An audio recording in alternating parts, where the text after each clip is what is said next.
Curse of the Kichai Shaman. Chapter 24. The Fallout. Sicarius and Oxysor were taken to Del Seaton Medical Center where it was discovered that they had Kansas driver's licenses.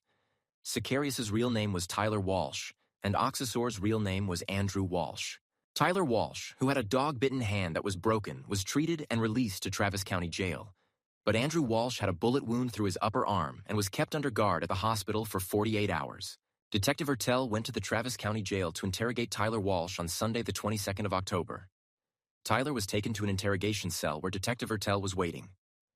Detective Ertel read Tyler his rights, and Tyler immediately said he wanted his attorney. Detective Ertel ended the interrogation. Monday, October 23rd. Tyler was arraigned in front of Judge Bates. Tyler was told he was being charged with felony deadly conduct and could face up to 10 years in prison. He was with a lawyer he had hired named John Venturis, and he pleaded not guilty. Tyler was considered a flight risk and held without bond. That same Monday, during the afternoon, Detective Ertel went to Del Seaton Medical Center to interrogate Andrew Walsh. Detective Ertel read Andrew his rights, and he too wanted his lawyer. Andrew was released from the hospital on Monday night and taken to Travis County Jail and booked in. On Tuesday morning, October 24th, Andrew was arraigned in front of Judge Bates. He was accused of attempted murder and could face up to 20 years in prison. He was also represented by the lawyer John Venturis and plead not guilty. He too was considered a flight risk and held without bond. On Tuesday the 24th of October, Detective Ertel called Special Agent Bartley and told him that he had two suspects who were being charged in an assassination attempt. He told him that Tyler Walsh was being charged with felony deadly conduct for brandishing and attempting to fire a 9mm pistol at David Madure, and Andrew Walsh was being charged with attempted murder for firing 15 rounds of 9mm pistol ammunition at David Madure. He told Special Agent Bartley that the two men were from 1245 Parkview Road in Lucas, Kansas, and were possibly members of a cult called the Order of Nergal. Special Agent Bartley told Detective Ertel that he would like to interview them and that he could put in for a search warrant for their house in Lucas. He just needed the detective to e-fax over the arrest reports. Detective Ertel immediately e-faxed the reports that Special Agent Bartley requested, and within 2 hours, Agent Bartley had a search warrant and was flying in a private federal airplane to the airport in Lucas, Kansas. When he landed at the airport, he met up with some U.S. Marshals who would back up the FBI agents executing the search warrant. About 3 p.m., they approached the house on 1245 Parkview Road. Nobody responded when they knocked on the door, so they forced entry. The house was normal at first glance, but when they made their way to the more private areas, there were paintings of Assyrian and Egyptian gods displayed on the walls. They recovered 2 computers and some journals in Latin and in the secret code that the FBI codebreakers had broken. There was a cache of weapons including knives, swords, spears, halberds, and modern assault rifles. Some of the assault rifles were modified to fire fully automatic. The items seized during the execution of the search warrant were taken to the FBI headquarters in Kansas City, Missouri, and analyzed. Special Agent Bartley pulled the brothers' financials and found where each brother was paid $25,000. Tyler Walsh was paid by Diane Hayward Smithland and Andrew Walsh was paid by Richard Nergal. Special Agent Bartley called Detective Ertel and informed him that the Walsh brothers were possibly involved in a murder-for-hire plot. He e-faxed over the financial statements. He then asked for the number to the prosecutor in this case.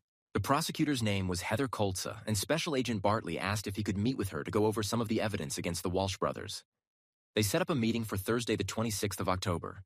Heather Kolza then met with Special Agent Bartley, and they talked about trying to get one of the brothers to flip on the Order of Nergal.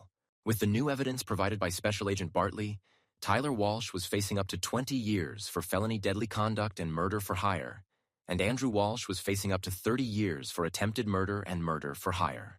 They both were being charged with illegal modification of a firearm. Ms. Kolza and Special Agent Bartley discussed it, and she would offer Tyler Walsh a deal where he served 5 years in prison and 7 years probation in exchange for his testimony against the Order of Nergal, or face a possible 20 years in prison. They would offer Andrew Walsh 7 years in prison and 10 years probation in exchange for his testimony against the Order of Nergal, or face a possible 30 years in prison. Ms. Kolza would meet with the brothers and their lawyer one at a time on Friday, October 27th. She first met with Tyler Walsh and John Venturis, Tyler's lawyer, and laid out the evidence against him and offered the deal. Tyler was a diehard fanatic and cursed at them in Latin and would in no way cooperate. He wanted a jury trial. Then Ms. Kolza met with Andrew Walsh and the same lawyer as his brother, John Venturis. She told Andrew he was facing up to 30 years in prison. She laid out the evidence against him and offered him 7 years in prison and 10 years probation, if he cooperated and testified against the order of Nergal. Andrew said he wanted to talk to his lawyer alone, so Ms. Colza left the room.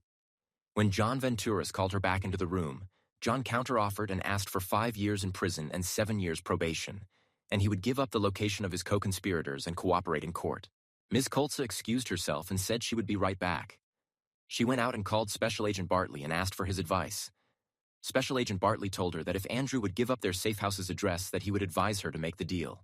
Ms. Colza went back in the room and told Andrew and John that as long as the information panned out, that she would make the deal for 5 years in prison and 7 years probation, but that she would need an address immediately. Andrew asked for a piece of paper and a pen. John gave him them, and Andrew wrote, Modico Sacerdos at 127 Rimrock Road in Goldthwaite. Texas is there with Venator Aquilex, Diane Hayward, and Richard Nergal. Andrew went on to say that the money paid to him for the murder of David Madure came from Richard Nergal, and that his brother was paid by Diane Hayward. Ms. Colza, immediately after the meeting, called and gave the address to Special Agent Bartley. This was at 10 a.m. Friday morning. Special Agent Bartley applied for a warrant and had it by noon on October 27th. Back on Sunday, October 22nd, one day after the Walsh brothers attempted to murder David Madure, Venator had lost contact with Sicarius and Oxysor, who were now known as Tyler and Andrew Walsh, and were in custody. Over the next few days, Richard became increasingly agitated. He said that he could feel David Matter's life force, and it was hurting him. He was manic and not thinking rationally about anything. 4 days later, on Thursday night, October 26th, at 3 a.m., after everybody was asleep, Richard began sneaking around Modico's house. He silently went into Venator's room and found Venator's zippered cash pouch and took it. He also took the coded journal that had David Matter's address in it. He then snuck into Diane's room and took her purse. He went back to his room, opened Venator's zippered cash pouch and took out $60 $100 bills, and opened Diane's purse and took her car's smart key. He put the cash and smart key into the carry bag that had his Taurus G3X 9mm Luger pistol. Also in this carry bag were 2 boxes of ammunition for the 9mm pistol. He looked through the coded journal and wrote down David's address to his home in Austin on 6421 Clearview Drive. He then snuck out of the house and took Diane's 2020 BMW 5 Series Fastback and went down US 183 to Austin. He went to the Days Inn on Interstate 35 and checked in paying cash. He used a false California ID that said his name was Tom Moreland from San Francisco. The next morning was Friday, October 27th. Venator and Diane woke up and found that Richard was gone. Diane found her purse in Richard's room along with Venator's money pouch. But little did they know that was the least of their worries. Special Agent Bartley had put together a team on Friday that consisted of several FBI agents backed up by several U.S. Marshals. He had obtained warrants for the arrest of Richard Nergal, Diane Hayward Smithland, and Venator Aquilex. Modico Sacerdos, whose real name was Joshua Bostick and who owned the house, was to be brought in as a person of interest.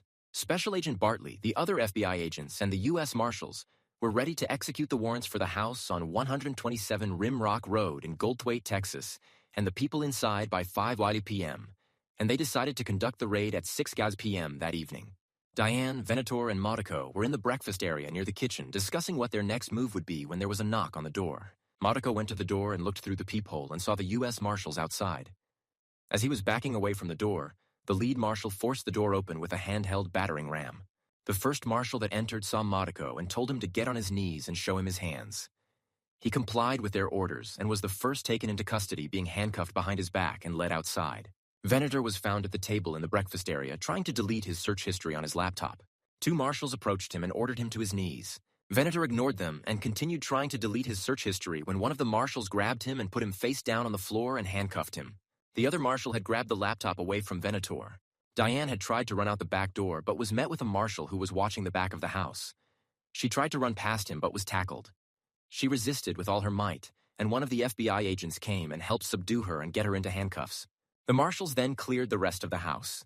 Modico, Venator, and Diane were the only ones they found. Richard was not there.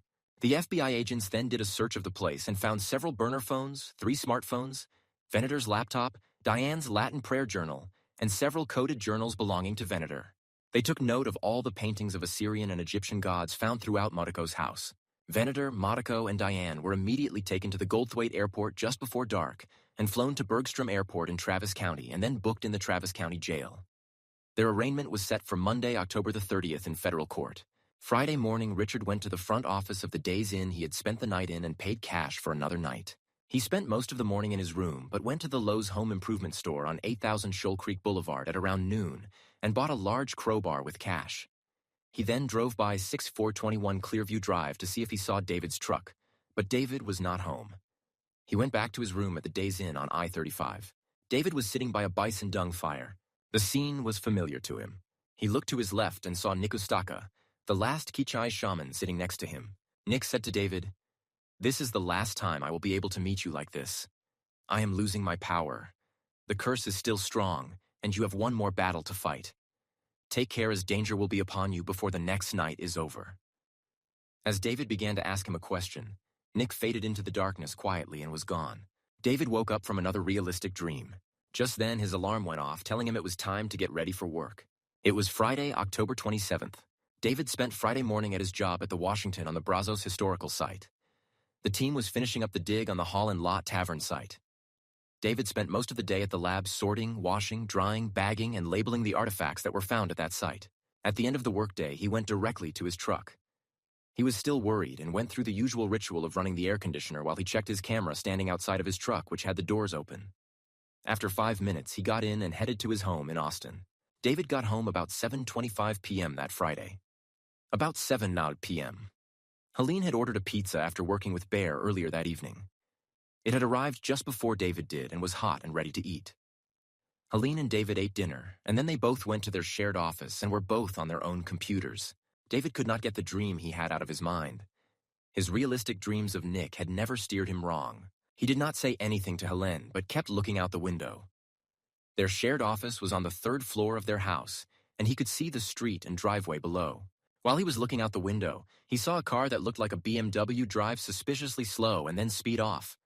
He decided that he would stand watch during the night. About 8 p.m. that night, Richard had left his room at the Days Inn and drove 11 minutes to David's house on Clearview. He went slowly by the house and saw David's truck and then sped off and went back to his room at the Days Inn. Richard spent the next 5 hours pacing in his hotel room cussing David's name. About 1 a.m., he began to get ready. He made sure that his Taurus G3X 9mm Luger pistol was loaded with a full 17-round magazine. He also had 2 spare magazines loaded with 15 rounds each. He racked the slide on his pistol and loaded a round in the chamber and put the pistol on safe and tucked it into his belt line in the front. He put the 2 spare magazines in his front pocket. He grabbed his smart key and was ready to go, his crowbar already in the car. David had not gone to bed. He stayed up in his 3rd-floor office watching the road out front. He had gotten his full-sized Sig Sauer P226 9mm pistol out of the safe and had it loaded and ready to go. Helene was in their bedroom with Bear. Richard drove to David's street. He did not drive in front of David's house, but parked down the road a block away. He got out, took his crowbar out of the back of Diane's car, and walked to David's house not on the sidewalk, but cut through the front yards of David's neighbors. Richard went around to the side of David's house and came to the backyard fence. He dropped the crowbar over the fence and then quietly scaled it, dropping into David's backyard. He crept up to the back porch and went up to the kitchen door, and without hesitation, he forced the crowbar in between the door and the door frame and pried on the door until he got it open. This made noise, and David heard it from his perch on the 3rd floor where he was on guard.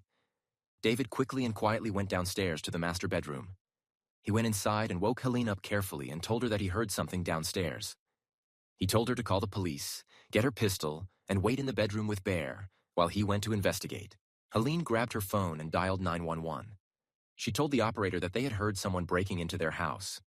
While she was on the phone, she retrieved her Smith & Wesson 442 LG 105 pistol and called Bear out of his kennel and to her side. She stayed on the phone with the 911 operator. David went down the stairs to the kitchen, which was on the 1st floor. He entered the kitchen and saw that the door to the outside was open. He turned on the light and walked towards the open door with his pistol in his hand. Richard had ducked behind the kitchen counter and silently came up behind David as he went towards the door. Richard raised the crowbar and violently brought it down onto the back of David's head, knocking him to the floor. Richard dropped the crowbar, which clanged loudly onto the floor of the kitchen, and then drew his Taurus G3X 9mm Luger pistol out of his waistband and was switching the safety off when he heard a woman's voice say, "Packin'." Before Richard knew what was going on, Bear had run up to him and had bitten the base of his gun hand. Helene had come downstairs with Bear moments before while still on the phone with the 911 operator. She had the phone in her left hand and her Smith & Wesson 442 pistol in her right hand, its laser sight activated by the pressure of her hand on the grip of the pistol. Richard screamed in pain and lost his grip on his Taurus pistol, which clattered to the floor. Bear dragged Richard to the floor of the kitchen and held him there. Bear did not let go, and Richard started to wrap his legs around Bear in order to squeeze him. Quickly, Helene set the phone on the kitchen counter and put both hands on her pistol to steady it. She felt she had to act to save Bear from getting hurt by Richard squeezing him with his legs. She put the green laser dot on Richard's head and calmly and slowly squeezed the trigger, being careful not to hit Bear.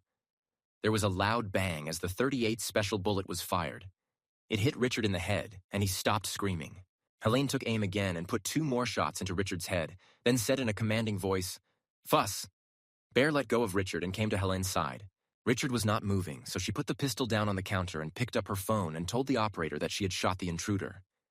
Helene then told the operator that her husband was hurt and needed an ambulance as she knelt down beside David. The 911 operator told Helene that the police were outside her house. Helene, in a loud commanding voice, said, "Zwinger," and Bear ran out of the kitchen, up the stairs, and got in his kennel. Helene told the operator that she was unarmed now and going to the front door. Helene opened the front door, and there were 2 Austin police officers out there. She told them she had shot the intruder in the head. Helene told the 2 officers outside that her husband was hurt and inside the kitchen, and that she thought the intruder was dead. Officer Melton and his partner, Officer Crump, entered the house first with their guns drawn, followed by Helene. Helene gave them directions to the kitchen. In the kitchen, David was sitting up but was stunned, having suffered a concussion. Richard was laying on the floor on his back with a pool of blood forming around his head. Officer Melton asked David if he could walk, and David said, "Yes." They took David outside through the kitchen door. Another police officer arrived named Sergeant Petro, and they said they needed to clear the house. Helene, as she was exiting, yelled at the top of her lungs, "Bear, air!" Helene told the officers that she was calling her dog. Bear came out and went to Helene's side. Officer Melton, Officer Crump, and Sergeant Petro then cleared David's and Helene's house. The renters took Bear inside the guest house while they did this. An ambulance came and took David to the hospital to treat his concussion, and Helene went with him. The emergency medical technician said that Richard was dead, and Sergeant Petro called in that they needed a coroner. Soon the house was crawling with crime scene investigators. Detective Ertel was called in as the investigator because he was familiar with David's case. The crime scene investigators collected 3 firearms that were found in the kitchen. When they checked the serial numbers, they found that the Taurus G3X was registered to Richard Nergal. The Sig Sauer P226 9mm was registered to David Mader, and the Smith & Wesson 442 revolver was registered to Helene Crofton. The coroner found Richard's fake ID that said his name was Tom Moreland from San Francisco.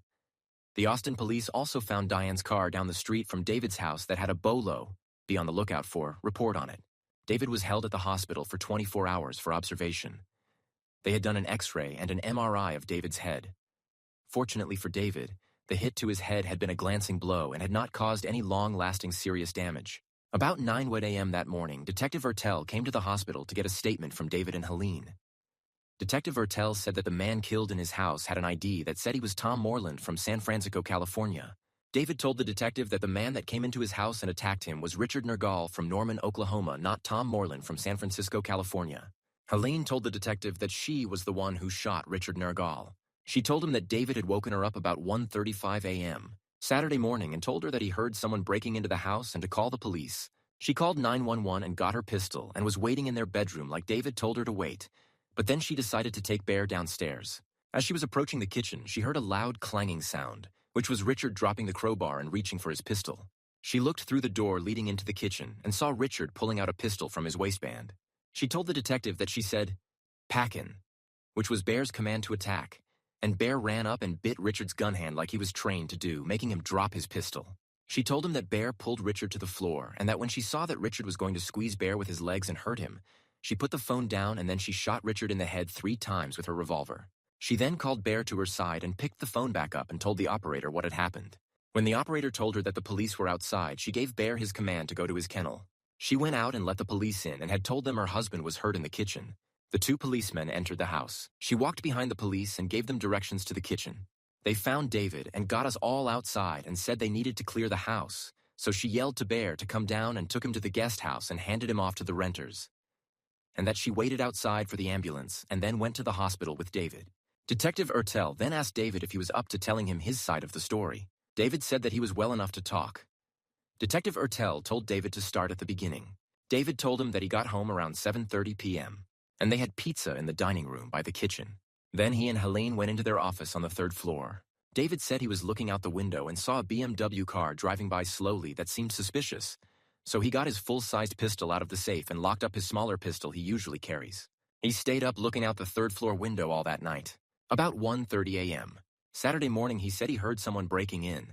He went and told Helene to get her pistol and call the police. Then went downstairs to the kitchen and turned on the light and saw the open kitchen door. He was walking to the open door when Richard hit him from behind. He had not seen Richard but assumed that he was ducked behind the kitchen counter. David said he was lying on the floor on his face when he heard Helene say, "Packin'," and then heard Richard scream. David said he then heard 3 pistol shots and heard Helene talking on the phone. David said, "I sat up but was still dizzy, and as I sat there, I heard Helene guiding the police officers to the kitchen. One of the policemen helped me up, and as we were going outside, I saw the other policeman checking Richard. I waited outside and then went into the ambulance when it arrived and came to the hospital." Detective Ertel thanked David and Helene for their statements and said he would call if there was anything else. He went back to the crime scene and networked with the crime scene investigators and went over David and Helene's statement and made sure that their version of events matched the evidence, which it did.